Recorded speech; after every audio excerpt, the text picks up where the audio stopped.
Greca, con A, Greca, Alcides Greca.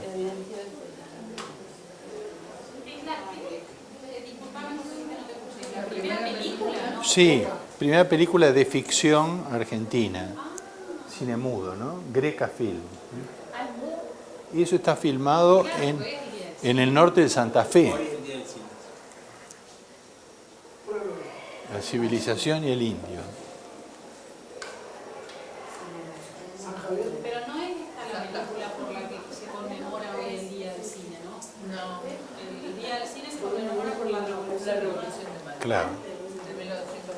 Con la película de 1909. Sí, pero este es un largo. Sí, porque es una película nueva y estamos por hablando. Es en San Javier esto.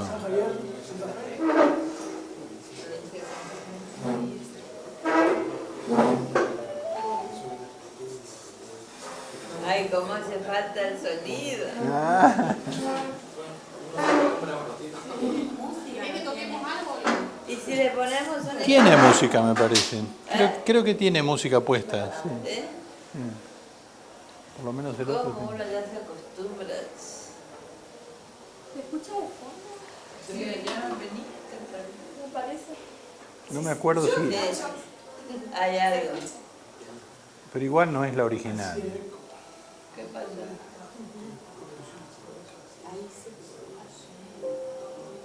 Ahí está. Sí. Ahí está. Qué capo, Martín. Muy bien, Matías.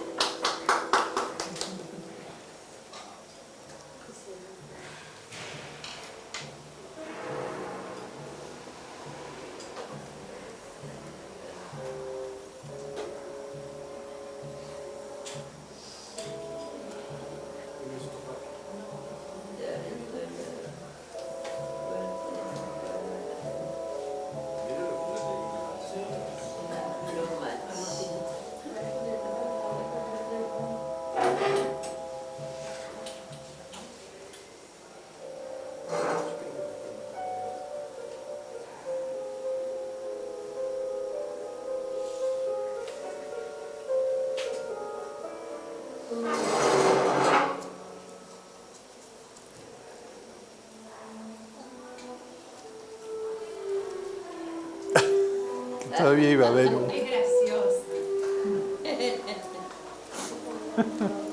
muy irónica. Es que parecen las de Chaplin. Ese es el registro que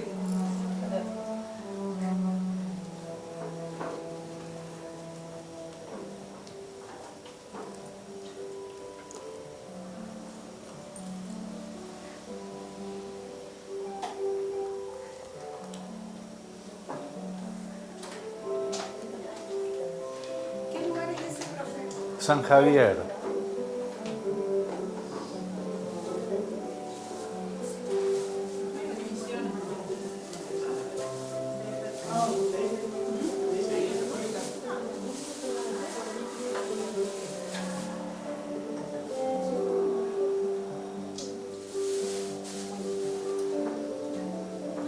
Pero lo increíble es que es casi un hecho contemporáneo, ¿no? Acaba de ocurrir.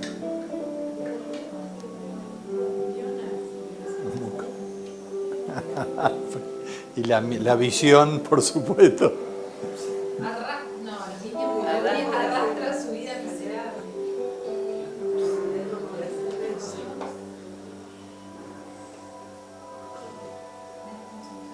¿Pero esto era impenetrable o es todavía?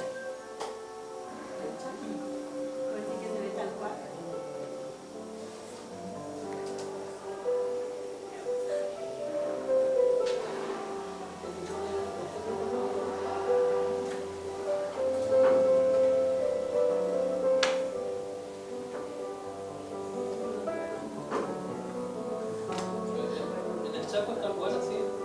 En la parte centro. Lo impresionante es cómo las casas estaban hechas, porque eso es de veras, ¿no? Así son.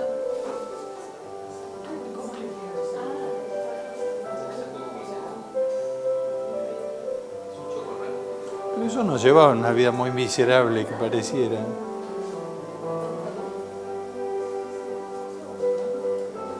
Bueno, si lo ves al perro,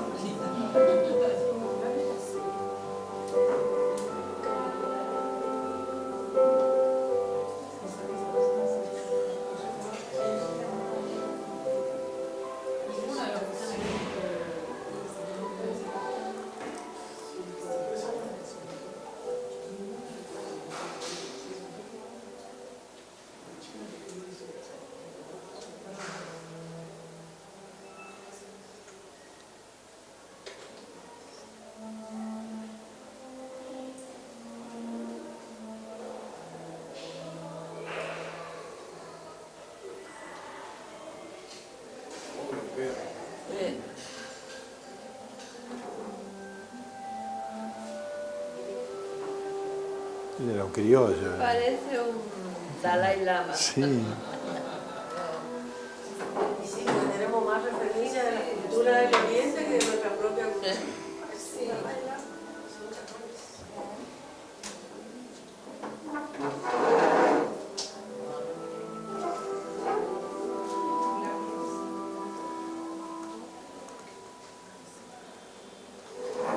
Es una mezcla de documental en realidad y de ficción.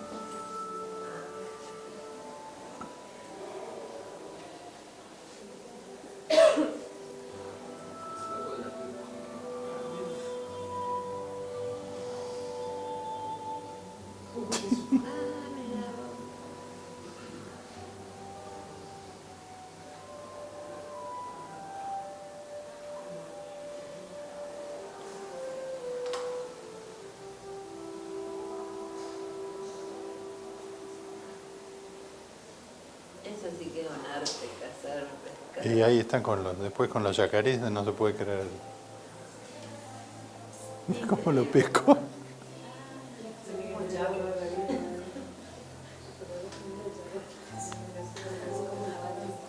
Moderna.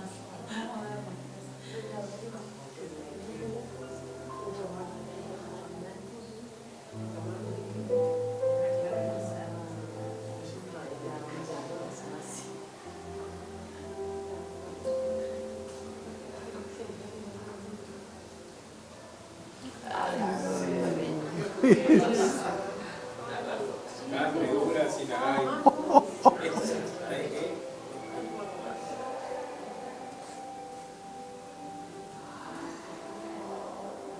Y hueso. Mira acá, empieza a ver. Mira los charagones ya están cogiendo por eso. Los charagones, los puchoncitos. Los puchoncitos. Te queda picoteado. Sí, Mirá. ¿sabes? Huevo hervido de eso.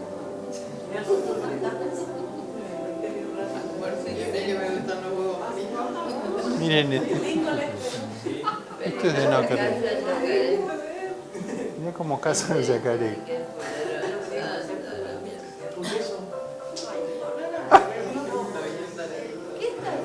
Saca un yacaré. ¿Con línea? No, en serio, mirá.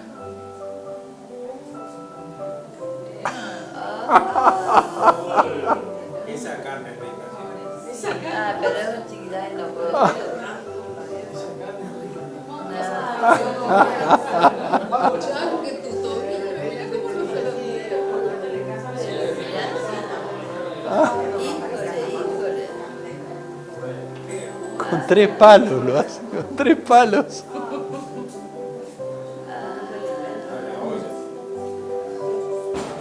Y la música de fondo, ¿no? Eso se puso ahora. Se puso cuando se hizo esta edición. No tenía nada. Probablemente tendría acompañamiento en directo. Ah, claro, en vivo, sí. Tocaba el pianito. No.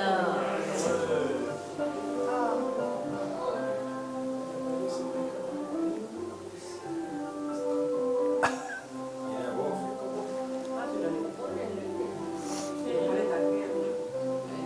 Ah, y él queda con la estaca y entonces no, después vienen a buscar la piola.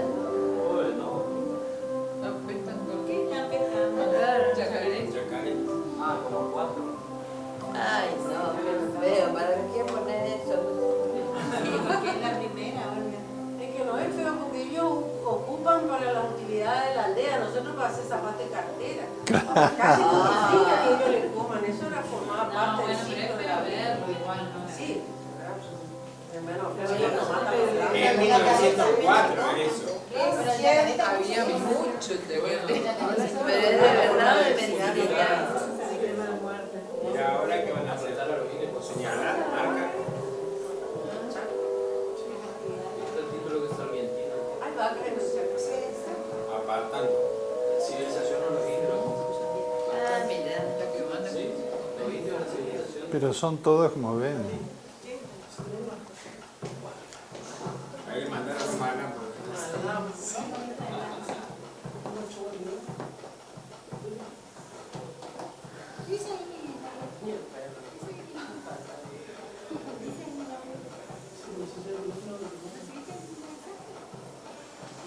Pero eso también en el chat. Bueno, sacarlo de eso, por favor. Era para que lo vieran alguna vez. Después se los dejo para que lo copien y lo tengan. Pero ahora mira un poquito el número 3 de este.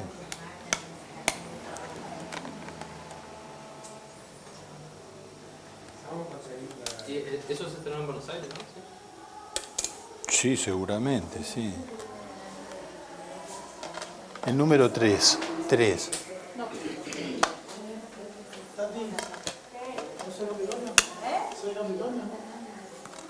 Que son como tres. No, un pedacito más. Pero no es lo mismo. A 3. Sí, míralo, mira quién es. ¿Esto lo viste? ¿Esto lo has visto? No. Chazarreta. ¿A dónde se consiguen estas películas, Luis, para comprar? Estas son la sacó el Inca en un momento. El asunto es... Estas debe tener solo usted, profe. ¿Cómo? Estas debe tener solo usted. Además, Peña Rodríguez y transferida Peña. Y las guardé de cuando era chico, claro.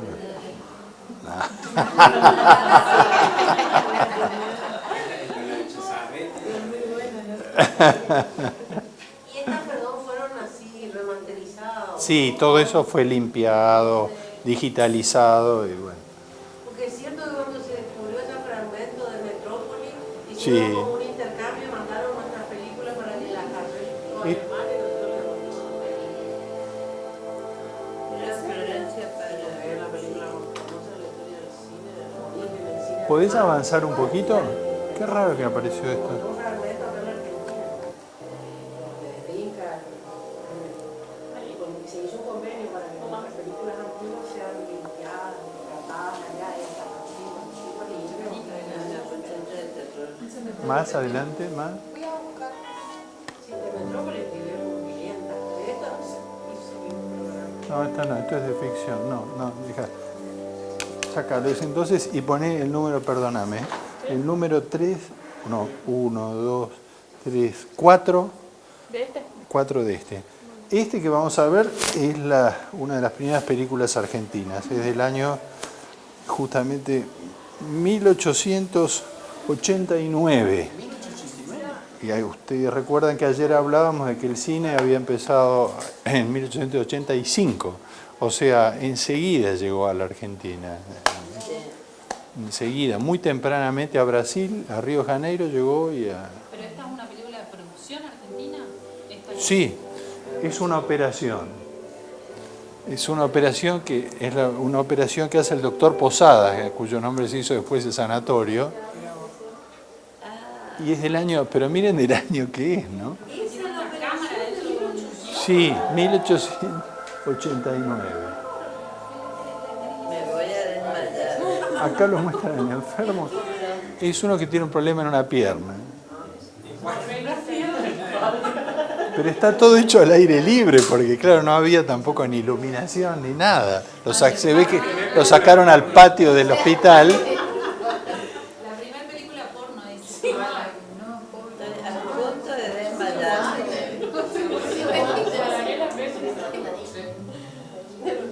Y estás integrado.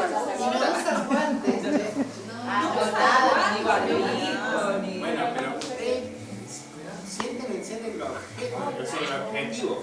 Era filmar, no era operar. Y el que se ofreció para ir. Pero miren la idea del médico también de filmar. Ah, pero no es una persona. Y ese que está operando es el doctor Posada. debe ser. Claro, claro. No tiene nada en ni un barbijo ni unos guantes. Y el que está operado, el que está operando, esa operación.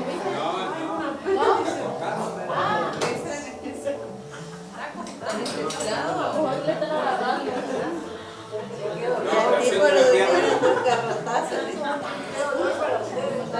No se ofrecen en la Adelantalo un poquito, porque está en tiempo real esto. ¿Adelanto? Un poquito, un poquitito. Ay, yo. Un poquito más. Ah, no adelantó. ¿Estás suturando? Sí, está suturando. Sí.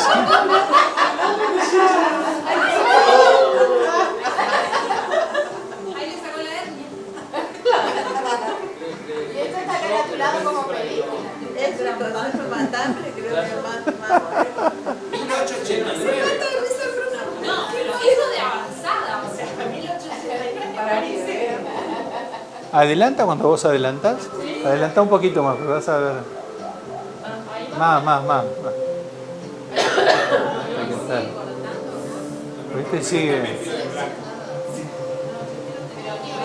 Pero Ahora sigue con el otro. ahora al final se lo ve cómo sale caminando el otro. Sí. Caminando rumbo al cajón, mira. Pero claro, esa está cortada, esa es de China. Ese es otro. Es el corazón, otra parte del cuerpo. Anda. Adelantá un poquito, adelantá. En España le hicieron parecido. Más, sí. Esto no es cierto. Tráfico de oro. ¿Cómo que no? Es absolutamente cierto, es documental esto. Esto es documental. Más. Está llegando al final. Ah, no, mira, a ver un poquito antes. No, está al principio. Bueno. Mira. No, muy bueno. Excelente. ¿Y queda registro del año ese, 1885, 86? ¿Registro físico hay? Sí, claro, sí hay. De ahí se sacó, sí. Bueno, viste que hay coleccionistas privados que tienen materiales a veces mejores que la misma Cinemateca, ¿no? Que siempre ha sido, recién ahora empezó a funcionar de una manera más razonable. Pero hay privados que tienen colecciones increíbles. Si ustedes lo conocen, han visto alguna vez en televisión, en la televisión pública, a Peña, que sabe una barbaridad. Él es coleccionista, tiene una cantidad de material impresionante. Yo, la operación del... el todo entero se llama... La operación del doctor Posada. Esto se llama mosaico criollo, se llama el... Ella fue el encargado de toda la parte de recolectar y restaurar, por lo menos él fue el que hizo la presentación de Manos en Composta fragmento de Metrópolis. Lo entrevistaron a él y a otra restauradora. Claro, es verdad. Sí, es... Qué bárbaro, ¿no?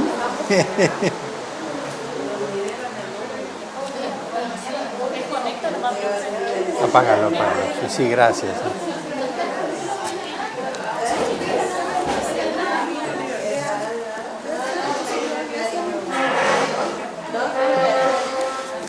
Bueno, ahora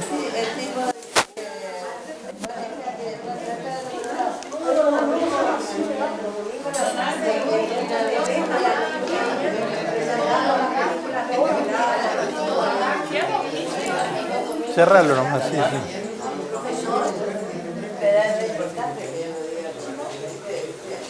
Los domingos a la tarde Martín Peña tiene... Y a la noche, a medianoche también tienen.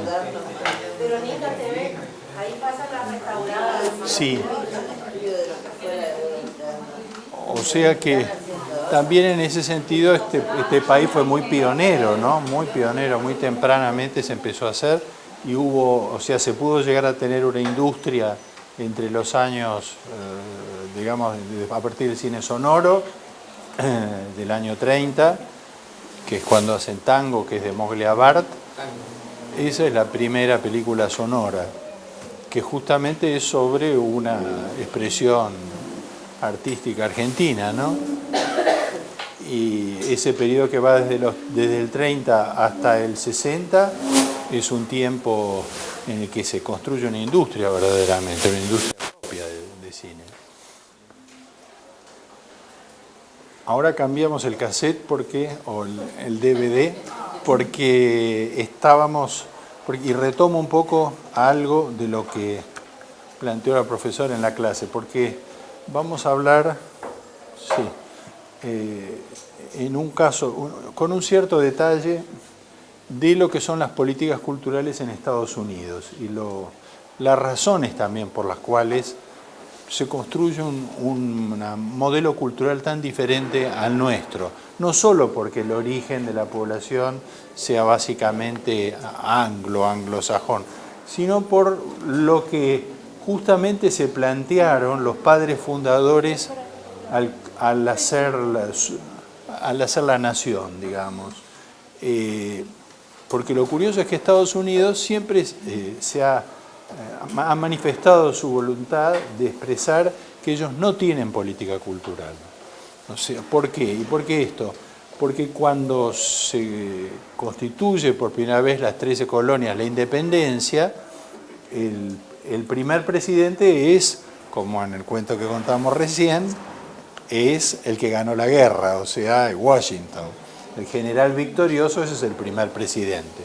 Pero ya después viene una sucesión de civiles, entre los cuales el segundo es el presidente Adams, Quincy Adams. Entonces él, en ese momento, en el año 25, o sea, en la época de Ayacucho prácticamente, él plantea ante el Congreso de los Estados Unidos que se hiciera una universidad y se hiciera una inversión y entonces el Congreso se le pone en contra y le dice que de ninguna manera, porque crear una universidad por parte del Estado sería orientar el pensamiento, y las 13 colonias tienen que ser totalmente libres, independientes. Y entonces, a tal punto fue que ellos, cuando constituyen el núcleo del país, toman el modelo sobre todo de los holandeses, de las Provincias Unidas, que eran la única organización comparable, en parte porque en Nueva York y en toda esa zona había sido colonizada por holandeses. Muchos de estos holandeses venían escapando de Pernambuco, justamente. Venían huyendo porque era mucho en Pernambuco, mientras estuvieron los holandeses, fue la gran colonia judía americana,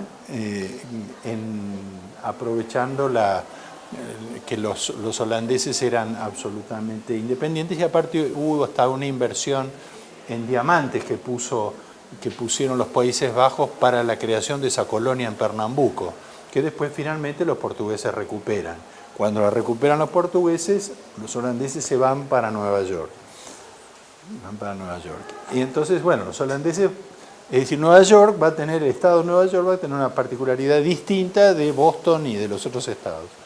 Pero fíjense que apenas quieren hacer esto, dicen que eso sería un fenómeno de centralización política.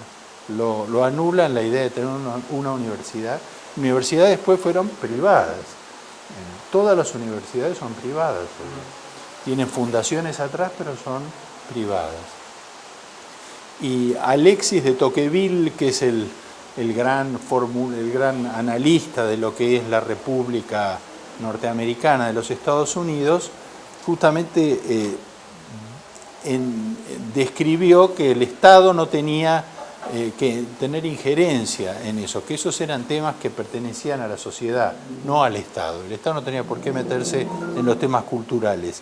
Y que esa idea de que se iba a producir un cambio, esto es a comienzos del siglo XIX, con la llegada de los inmigrantes, porque el problema era que la llegada de los inmigrantes iba a generar una multiplicidad de culturas, y que entonces era mejor que no se eligiera una sola fórmula, sino que hubiera el comienzo del relativismo cultural, o de la diversidad. La aceptación de la diversidad cultural es muy temprana en los Estados Unidos.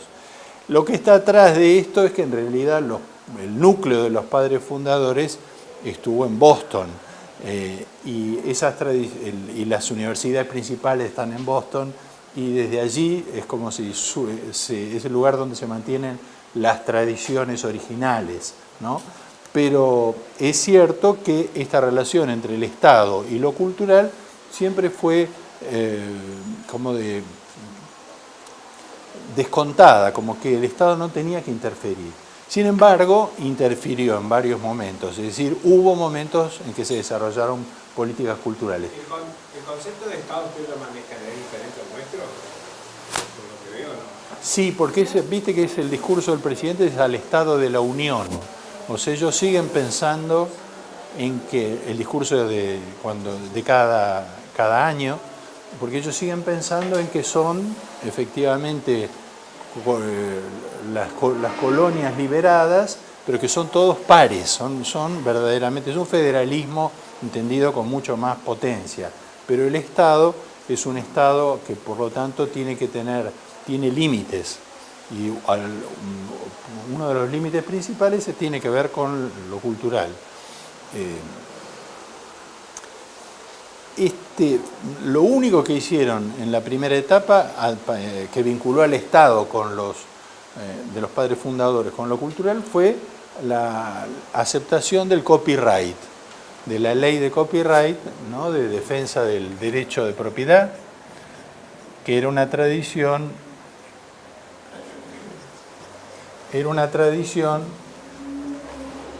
inglesa, ¿no es cierto? Pero ahí entonces el Estado interviene. Si no, siempre interviene cuando hay un beneficio económico, si no, no interviene. Ahora, lo curioso es que el Estado, que en realidad exporta más contenidos culturales de todo el mundo, considera que no exporta ningún contenido cultural y que cada uno elige lo que quiere. Muy curioso, ¿no? Es una paradoja. Es decir,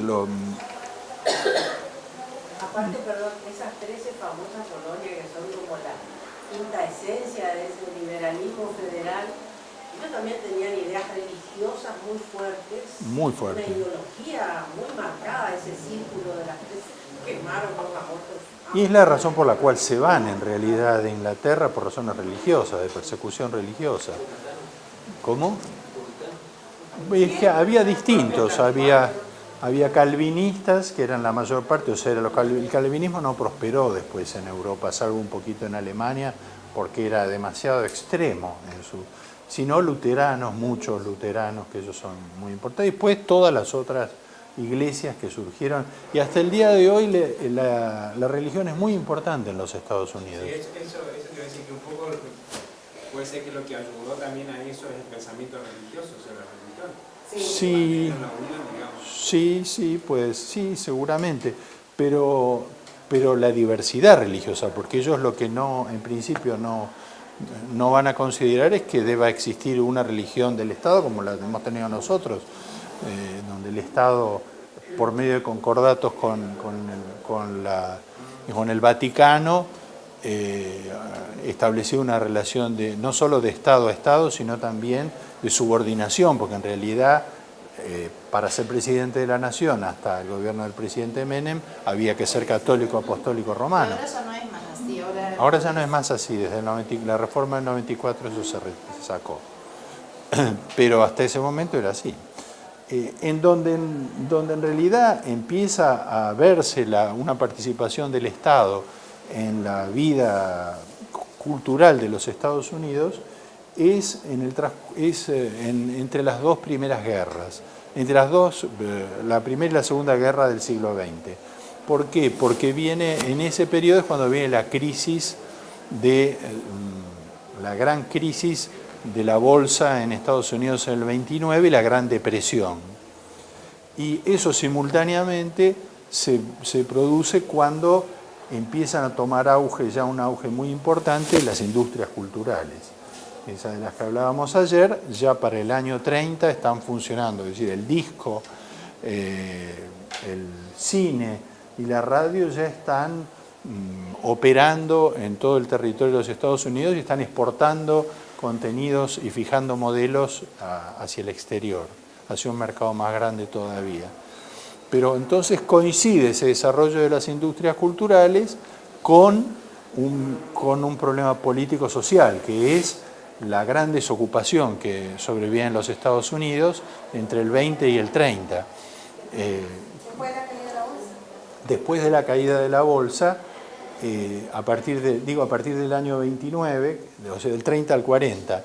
Y entonces el presidente Roosevelt, Franklin Delano Roosevelt, él es el que crea para salir de esa situación lo que llaman el New Deal, el nuevo acuerdo, que es un nuevo acuerdo, un nuevo acuerdo social entre la sociedad y el Estado. Y dentro de esos, la manifestación más importante de este New Deal es un plan nacional de trabajo que se hace subvencionado por el Estado. El Estado paga a los trabajadores durante muchos años, prácticamente desde el año 33 hasta el año 38, hasta la guerra. Lo que rompe esa situación en realidad de miseria y de falta de trabajo es el comienzo de la guerra, porque la industria bélica empieza a fabricar grandes cantidades y entonces hay pleno empleo. Pero en esos años del 30 al 40 es que se hacen una cantidad de planes de trabajo, planes nacionales de trabajo, y dentro de ellos hay un plan que es cultural, para los artistas, en el cual se contratan miles de artistas en todos los Estados Unidos y se encarga obra, por ejemplo, para los artistas plásticos, que producen en 6 años 108.000 cuadros de caballete, digamos, óleos, 11.000 esculturas, ¿no? y 1.600 murales. Y ahí el Estado, que es el que contrata, el patrón, fija una temática y una estética. La temática es que tiene que hablar del trabajador americano y del paisaje americano, de la realidad americana. Y también en la estética, porque al igual que en la Unión Soviética en ese tiempo, lo que se elige es el realismo. En este caso no es un realismo socialista, pero en el encargo tienen que ser obras realistas. ¿Cómo hacen para encontrar después vendedores? O sea, tienen que trabajar también en una publicidad, digamos, de empieza a comprar obras y todo, porque el Estado compró todo, el Estado fue el comprador. El Estado encargó y compró. El Estado subvencionó la actividad. 1.600 murales, el Estado. Para cuando viene esto, el Estados Unidos, es decir, para cuando se produce la crisis, tenía, porque tampoco era que estaba en un estado de subdesarrollo cultural, ni mucho menos, tenía la mitad de las orquestas sinfónicas del mundo y tenía el doble de los museos que toda Europa. Es decir, que ya tenían un desarrollo, pero todo era privado, todo era del sector privado, coleccionistas, gente muy rica que iba a comprar a Europa o a otros lugares del mundo. Ahora, que en el interín, ¿qué pasa? Entre el 30 y el 40 también aparece la guerra. Y entonces ahí se da ese fenómeno del que hablábamos ayer, es decir, que todos los estados europeos que están avanzando hacia una nueva situación bélica usan el cine para trabajar como propaganda. El concepto principal es ese, el cine como propaganda. Propaganda política. Acá entonces, ¿cuál es la oposición? Y por un lado son, en la simplificación de la época, son los estados fascistas, ¿no? Y por el otro lado son los liberales, digamos, en el sentido norteamericano, que es un sentido muy amplio, ¿no? Los fascistas son los que, curiosamente, en ese momento ellos están aliados con la Unión Soviética, entonces la Unión Soviética está más bien por este lado, parece por el lado de los liberales, ¿no? Y los fascistas son Alemania, España, Italia fundamentalmente, y bueno, más todos los otros países más pequeños. ¿Cómo? Todo oposición. Bueno, ellos son... De esa parte estamos hablando, ¿no? Claro. Los liberales y los fascistas. Claro, en oposición. Entonces, así como Alemania empieza a promover el cine, que esta película que desgraciadamente no funcionó, pero, y que les quiero mostrar, que es las de Leni Riefenstahl, que son películas sobre el origen del nazismo y que son la promoción del nazismo, y en Italia también se hace lo mismo. Ellos entonces empiezan a hacer películas políticas que son en la defensa del sistema liberal y en la crítica a los fascismos. Y en ese sentido el Estado empieza a invertir, a presionar sobre Hollywood para que se traten estos temas, y a través de la política crediticia de los bancos ellos promueven películas que tienen que ver con esta temática. Hay montones de películas hasta el día de hoy, digamos. Eso fue cambiando el sujeto al cual había que atacar, pero el cine siempre tuvo un espacio en el cual había una influencia del Estado política con carácter de propaganda. Porque también lo que propagandizaba el cine, sobre todo a partir de su época sonora, era el modelo de vida norteamericano, el gran modelo que iba desde la ropa hasta los automóviles. Los automóviles son los grandes protagonistas de toda la primera época del cine, los aviones, la industria, es decir, y después el crimen organizado, que también aparece como una institución de la sociedad, ¿no? Pero eso no aparece. Entonces, cuando termina la guerra, comienza el periodo de la Guerra Fría. Y entonces ahí se invierten los papeles. Y entonces, aquellos que... La Unión Soviética pasa a ser el enemigo principal ahora. Y todos los otros son aliados. Son aliados antifascistas. Entonces ahora todo el acento tiene que estar puesto en promover los aspectos libertarios del sistema norteamericano frente a los aspectos dictatoriales del telón de acero y del mundo comunista. Ahora, ¿cuál fue la contradicción? Que este programa, el New Deal, entre esos miles de artistas que había contratado, que eran como, por decirles una cifra, creo que son 120 o 140.000 artistas, porque había artistas plásticos, había músicos, había actores, muchos de ellos muy conocidos. El mismo Pollock, por ejemplo, estuvo dentro del plan. Muchos de ellos eran de izquierda, porque entre el 30 y el 40 ser de izquierda no estaba mal, pero a partir del 45 ser de izquierda pasó a estar pésimo. Entonces ahí el Estado interviene una vez más, y a través de la censura, ¿no?, del senador McCarthy. Perdón, entonces, entre esos artistas también estaban los directores europeos famosos que fueron así.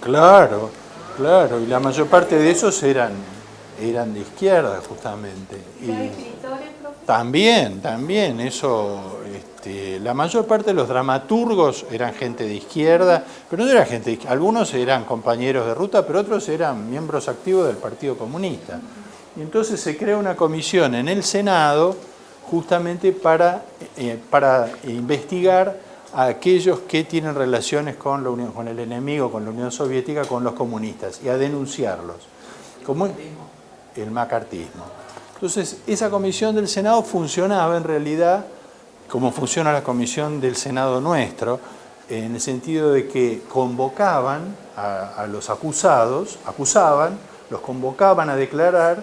Si no venían a declarar o si se negaban a declarar asistiendo, entonces los mandaban a la justicia civil directamente. Pero mientras tanto iban haciendo una acción en los lugares de trabajo para que no les dieran trabajo. Eso desde la comisión McCarthy, ¿no? Hay una película que habla Más de eso. una. Hay una de Woody Allen, hay otra. Que lleva el nombre del director, Sí. Y que él, digamos, firmaban y han recibido Oscar. Con otros nombres. Claro, con Bueno, otros uno de ellos fue nombres. Elia Kazan, que fue un director, formador de actores, creador del Actor Studio, uno de los más grandes dramaturgos que tuvo Estados Unidos, y ese fue uno de los que se achicó cuando vino el apriete. Y eso la comunidad artística no se lo perdonó nunca, porque cuando no le habían dado nunca un Oscar y cuando le fueron a dar un Oscar hace 10 años, yo creo, por la trayectoria, se levantaron todos en Hollywood en la entrega de premios y se fueron, lo dejaron al tipo. O sea que fue un momento terrible en el que la gente vivía aparte aterrorizada, porque los grandes estudios inmediatamente entregaron a todo el mundo, como era lógico. Ellos iban a seguir filmando y no les importaba, les daba mucha pena, o si no, usaron muchos nombres falsos durante todo ese periodo. Bueno, termina este periodo digamos, tan intenso de la Guerra Fría, se reacomodan un poco los tantos, viene y sucede otro nuevo acontecimiento que nos toca a nosotros, que es, porque en este caso la propaganda esta de la Guerra Fría, entre otras cosas, promovió la política del buen vecino, como se llamaba para los norteamericanos, que era tener buenas relaciones con los estados latinoamericanos para involucrarlos en la guerra, para que cuando llegara el momento de declarar la guerra, miren que Estados Unidos declaró la guerra muy tarde, en 1942, o sea, no, casi al final no, pero bastante tarde, habían pasado ya 3 años de guerra, ¿no? En los que ellos le vendían armas a unos y a otros, a todos le vendían. El papá de Kennedy fue uno de los grandes gestores de todo eso, bueno. Y entonces, en esa política de la buena vecindad es que ellos realizaron giras con actores famosos por toda América Latina. Acá, por ejemplo, a la Argentina vino Douglas Fairbanks, que era un galán muy importante de la época, y incluso el Departamento de Estado financió 3 películas de largometraje, una de las cuales una vez creo que les mostré algo, que eran Los Tres Caballeros, que la hace Disney. Disney hace una película, Los Tres Caballeros, que son todos personajes simpáticos. En vez de ser personajes horripilantes, como siempre aparece en la cinematografía norteamericana, son latinoamericanos simpáticos, se hacen amigos del Pato Donald. El Pato Donald tiene sus amigos, que es Joe Carioca en Brasil, el Gauchito acá, bueno, son amigos. Y entonces muestran las tradiciones de cada uno de estos países. ¿Cómo tienen esa capacidad, ¿no?, de promover, como ahora, por ejemplo, en La Bella y la Bestia, promueven ¿cómo se diría? El sexo... Ah, sí. ¿Cómo se diría? Bueno, que promueve ahora diversidad. Ah, claro, sí. No, yo siempre... Calcaban mis hijas, o sea... Preguntaban, claro, ¿y qué es esto? Mamá, ¿qué es? No, viste que van marcando una... Entonces, tendencia de... la llevan había una actriz, cantante y actriz muy famosa en Brasil, Carmen Miranda, y también empezó a hacer carrera filmando en Estados Unidos. El mismo Gardel termina filmando en Estados Unidos. Es decir, hay toda una acción con respecto a América Latina que va a ser muy importante. Tienen ese ojo, digo yo, para verlo. A partir de las políticas culturales. Claro, o sea que esos son políticas culturales, efectivamente, ya, aunque ellos no lo digan. Sin embargo, en el año 58, se hace una reunión en Mónaco de la UNESCO para hablar de políticas culturales, justamente. La UNESCO tenía, los norteamericanos mismos habían sido los promotores de la creación de la UNESCO cuando se crearon las Naciones Unidas. Y en esta reunión en Mónaco ellos dicen exactamente que Estados Unidos, el Estado norteamericano no tiene ninguna posición con respecto a las políticas culturales. Así que ellos no tienen nada que ver con eso. Y sin embargo, en el año 1956 ellos ya crean un Fondo Nacional de las Artes, que así se llama. Esta es una iniciativa federal. Vos me preguntabas, Luis, por lo del Estado. Es muy distinto cualquier actividad federal que estadual, ¿no es cierto? Cada estado puede tomar. Cuando Schwarzenegger fue gobernador, él promovió y llevó adelante la interrupción de los cursos de castellano en toda California. como gobernador él consiguió que no se enseñara más castellano en California, porque quería que los inmigrantes hablaran inglés. El que vino después de Schwarzenegger anula esto y cuando ¿cómo? Es austríaco Schwarzenegger. Y cuando inglés quería que hablaran, pero el que lo sucedió vuelve atrás la medida, pero ya tenían el problema de que no tenían cómo, porque cada vez había más inmigrantes latinoamericanos. Entonces tuvieron que firmar un acuerdo con el gobierno de México para que les enviara 100.000 profesores de castellano, claro, para poder equilibrar el bilingüismo que indudablemente había, ¿no? Bueno, esa es evidentemente una política cultural, pero estadual, ¿no? No es una política nacional. Y entonces este Fondo Nacional de las Artes es una iniciativa ya de carácter federal. Pero ves, el gobierno federal empezó a crear algunas instituciones de carácter nacional, algunos museos, algunas bibliotecas, algunas orquestas, pero poco, una cantidad muy limitada. Entonces, este empuje hacia lo privado, con la idea de que lo privado forma parte, igual que la religión, la cultura, forma parte de una decisión del ámbito íntimo de cada ciudadano, no se correspondió con lo que fueron las políticas, sobre todo exteriores, en materia de exportación de contenidos culturales, que ellos llevaron adelante y llevan adelante con muchísima eficacia por todo el sistema. Cuando cambia el sistema de exhibición de salas del que hablábamos ayer, que es en los años 90, esto se acentúa aún más, porque ustedes se acuerdan que ayer hablábamos de producción, de creación, producción, distribución, porque en realidad se hacen cargo de casi toda la distribución del cine mundial. Y entonces en esa distribución, tecnológicamente, va pasando de la primera etapa, comienzos de los 90, en que son estas salas de las que ayer hablábamos con esas características, todos estos consorcios que aparecieron en estos años son norteamericanos, canadienses, ingleses, es una mezcla de capitales multinacionales. No hay ninguna argentina, quiero decir, ninguna. Un millonario argentino Ninguna invirtió, claro, porque que había para hacerlo hay. Y entonces ellos tecnológicamente suplantan el soporte, porque el soporte también fue una herramienta de presión. Cuando en la guerra la Argentina no quería entrar en guerra, entró realmente a último momento, primer gobierno de Perón, Estados Unidos decreta la prohibición de exportación de celuloide.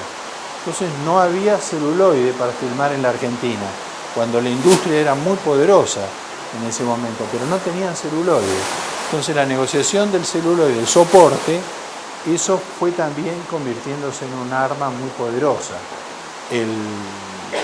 Cuando de la sala de proyección estándar con soporte fílmico se pasa a la proyección satelital, bueno, ahí la decisión la tiene el que tiene el satélite. Es decir, el operador de una sala tiene lo que le llaman llaves, que eso habilita para usar la película tantas veces por día y por semana, ni una vez más ni una vez menos, porque se corta. Y el embudo de los contenidos se reduce, porque naturalmente quien decide ahora son 4 empresas del mundo, qué es lo que va a ir en el satélite. De ahí la importancia de todas las políticas que hubo en estos años, y en la Argentina en particular, para mantener como sistemas paralelos u opcionales para otras cinematografías, porque todas las demás perdieron el camino. La italiana, la francesa, todas desaparecieron, salvo contadas excepciones, del mercado de la distribución, justamente. Es de la distribución que desaparecieron, no de la producción. Y el principal productor del mundo es la India.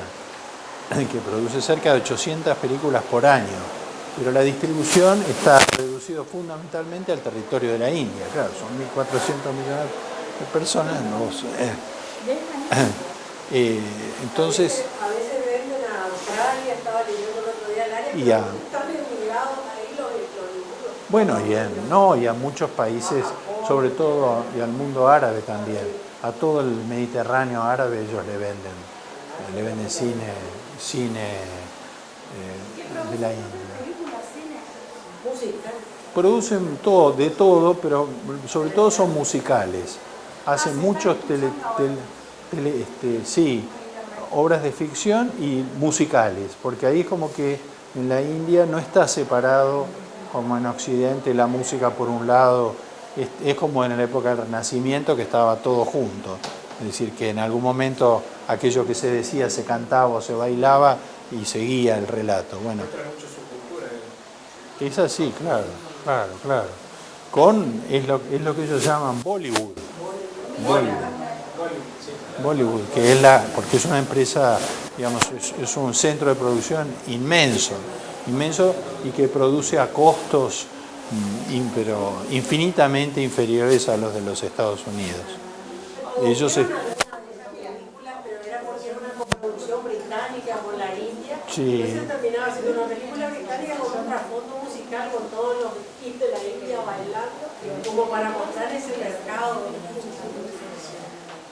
Así que bueno, esto es un relato así sucinto, pero en el que quise darles algunos detalles de cómo son las políticas culturales tácitas o explícitas de los Estados Unidos.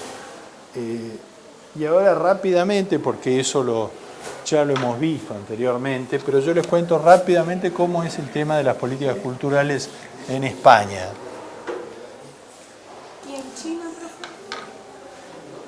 China? En China no hay que olvidarse que primero es un país que tiene 50 nacionalidades y tiene otros tantos idiomas. El mandarín es el idioma que unifica, pero cada una de estas regiones tiene su propia lengua y su cultura milenaria. Entonces, pero también lo que unifica así todo el país es el Partido Comunista, porque es la Asamblea del Pueblo, es decir, que las decisiones que se toman son desde el Estado.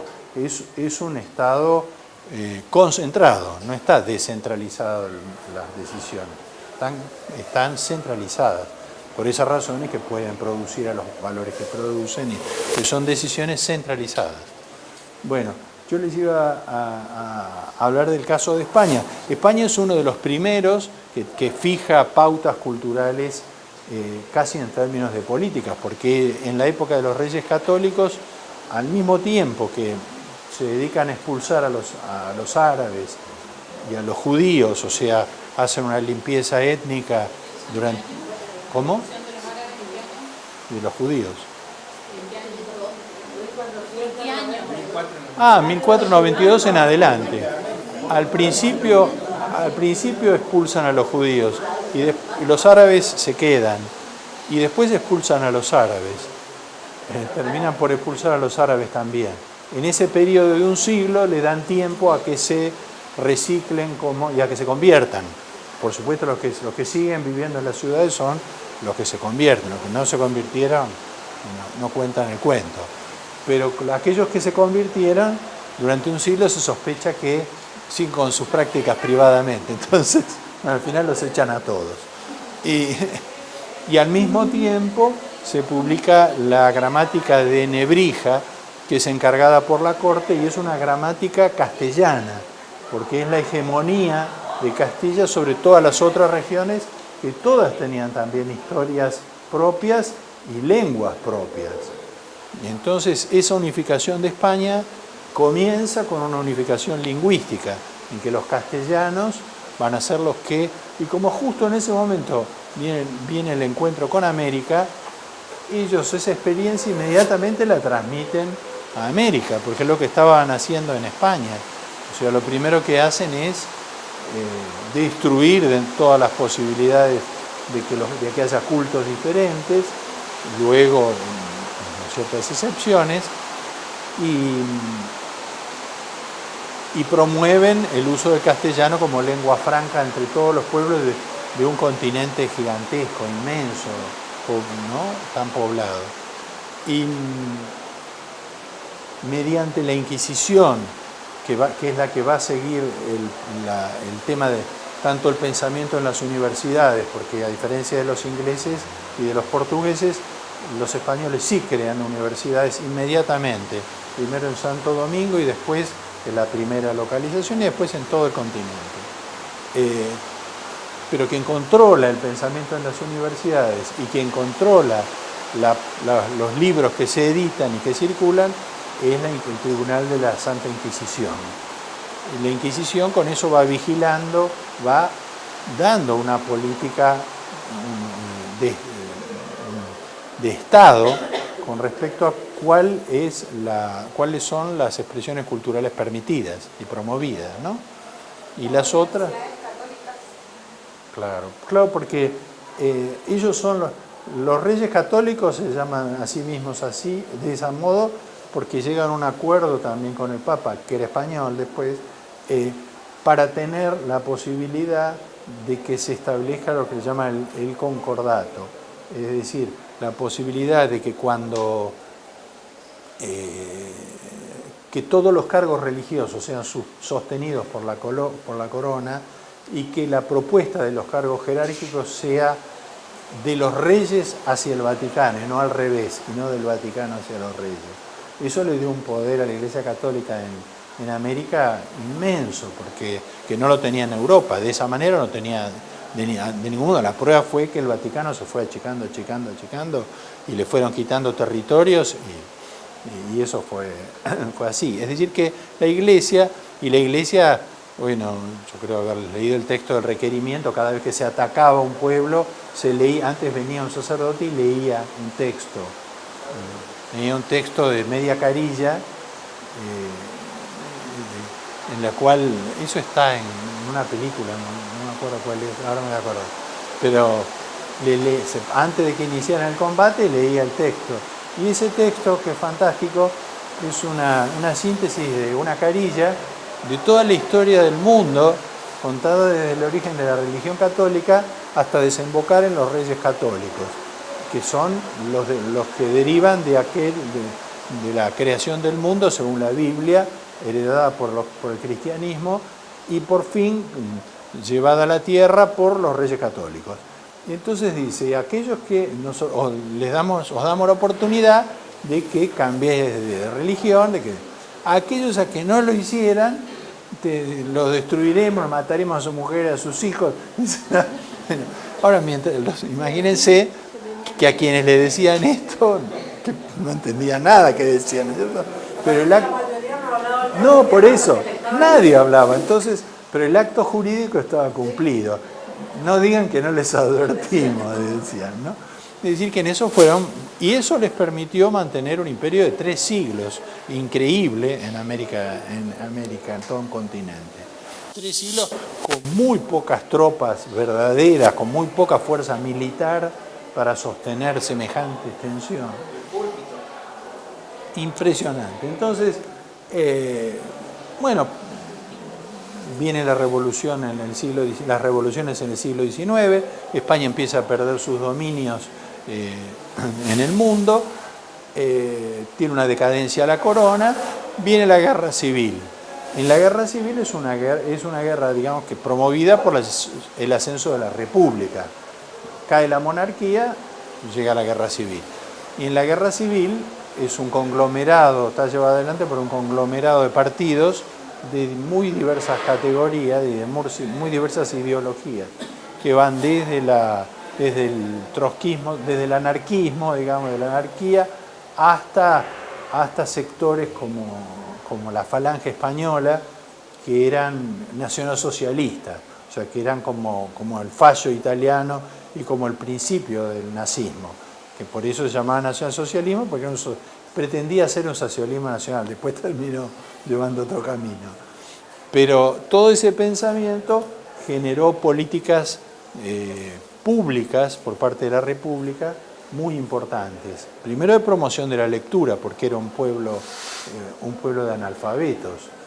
Y después de transmisión de contenidos vinculados a las tradiciones españolas, en fin. Termina la guerra civil, pierde el campo republicano, Franco restituye de algún modo la monarquía y gobierna 40 años. Y entonces en esos 40 años él establece una relación prioritaria con el mundo árabe y con América Latina. Franco tenía una gran... porque él había hecho su carrera militar en Marruecos. La revolución que voltea a la República surge de Marruecos. Entonces, él tenía una gran relación y el rey de Marruecos, entre sus títulos, tiene que es el protector de los judíos, porque cuando los judíos fueron expulsados de España, se quedaron en Marruecos muchos de ellos. Entonces, por eso ha sido una figura muy importante todo este tiempo en la relación del conflicto árabe-israelí. Siempre se acude a él, quiero decir. Bueno, entonces, Franco establece una política exterior. Franco está durante muchos años aislado del mundo, porque desde el año 39 que termina la guerra, hasta el año 45 que termina la guerra mundial, el país queda aislado, se retiran las embajadas de todos los países, no hay representaciones diplomáticas, y todos están esperando que termine la guerra porque están convencidos de que una vez que termine lo van a voltear, como todos los otros regímenes fascistas. Pero, ¿cuál es el problema? Que ahí se lanza la Guerra Fría y entonces Franco consigue arreglar con los norteamericanos de que le respeten su modelo nacional. ¿Por qué?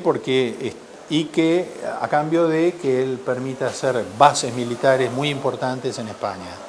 Es una base militar que necesitaban los norteamericanos.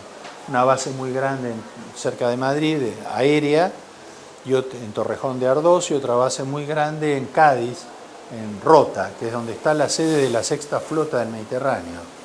Es decir, era de vital importancia para los norteamericanos controlar el Mediterráneo, que es la única salida que tiene por ese lado la Unión Soviética, ¿no? Entonces, a partir de ese momento, Franco tiene las manos más libres y empiezan a aplicar una política cultural que, en primer lugar, vuelve a las tradiciones, entrega todos los poderes que habían perdido a la religión católica y a la Iglesia,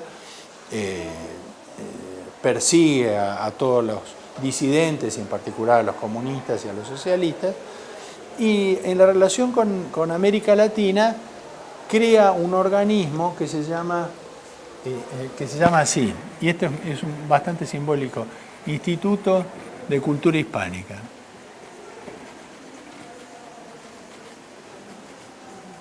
Bueno, este instituto daba becas, creaba relaciones livianas con la mayor parte de los países de América, con todo. ¿Es anterior o posterior a las sociedades españolas? Las sociedades españolas en el mundo, decís vos. Pero las sociedades españolas son todas privadas, son asociaciones ley, todas, sí, todas son asociaciones ley. Tan poderosas eran estas asociaciones que la Asociación Española de la Argentina, cuando a fin del siglo XIX le regaló, que fue cuando negoció con el gobierno argentino, para que como venía el centenario, venía la visita de la infanta, para que quitaran del himno nacional argentino, para que no se dijeran todas las estrofas que eran humillantes para España.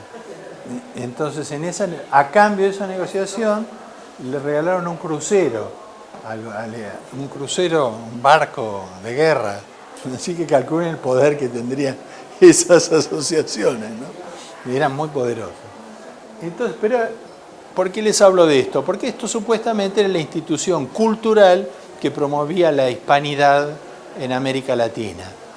Cuando termina el franquismo, viene el socialismo, Felipe González, inmediatamente se modifican naturalmente todas las políticas culturales, se empieza a trabajar sobre una idea de política cultural y esta institución pasa a llamarse IFI, Instituto de Cooperación Iberoamericana, ¿no? Y cuando los socialistas tras 14 años son desplazados por Aznar, por el PP, por el Partido Popular, entonces esto pasa a llamarse Centro Cultural de España.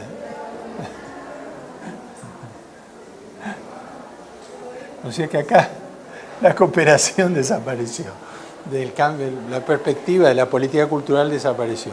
Pero los socialistas son los que van a desarrollar su política más importante, que es la que yo les mencionaba el otro día.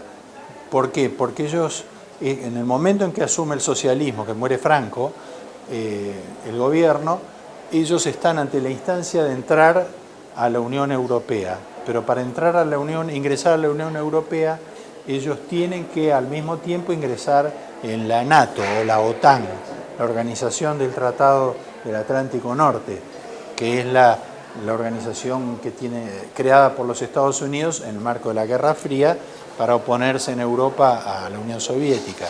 Entonces ahí hay una situación muy incómoda para toda la gente de izquierda porque habían ganado la elección y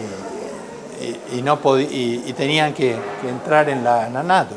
Finalmente toma la decisión Felipe González, que le parte el partido eso, y entran en la Unión Europea y entran en la NATO. ¿Hasta qué año va Franco? ¿En qué año se muere, digamos? 73, yo creo, 74. Sí. Y 74, me parece.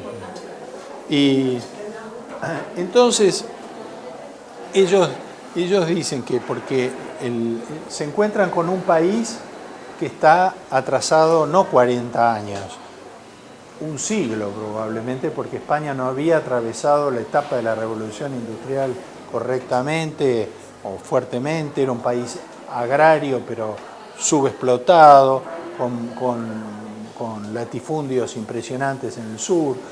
Entonces lo que dicen es que hay que superar el problema de cómo ingresar, cómo cambiar la cabeza a través de la educación, a través de la cultura. A través de la educación, dicen, hace falta una generación para que la gente cambie, para que tenga la cabeza más abierta, para que conozca idiomas, para que le interese conocer el mundo. Los españoles no salían a ningún lado. No salían a ningún lado, vivían en su país y hablaban en español y no hablaban ningún idioma. Entonces, ¿cuál es la posición que toman? Es hacer la apuesta por lo cultural, porque entienden que lo cultural puede cambiar una sociedad en muy poco tiempo. Y para eso usan todos los recursos posibles. Eso con respecto a su propia nación. Y con respecto a América Latina, ellos primero hacen un intento de tener una presencia cultural en la Unión Europea y no lo consiguen, no hay interés por lo español. Y entonces promueven toda una acción con respecto a América Latina, en la que están apoyados por todas las industrias. Es decir, y es así como la industria editorial española compra la mayor parte de las editoriales de América Latina. Y la industria cinematográfica española termina coproduciendo todas las películas que se hacen en América Latina. Es decir, que ellos hacen una política cultural, de industrias culturales, muy, muy fuerte y muy eficaz. Y consiguen cambiar el modelo, el estereotipo de lo español. Es decir, y ellos llevan, porque esto me lo han dicho diplomáticos, ¿no? En la práctica. Viene un cantador flamenco o una bailarina flamenca, eso la embajada.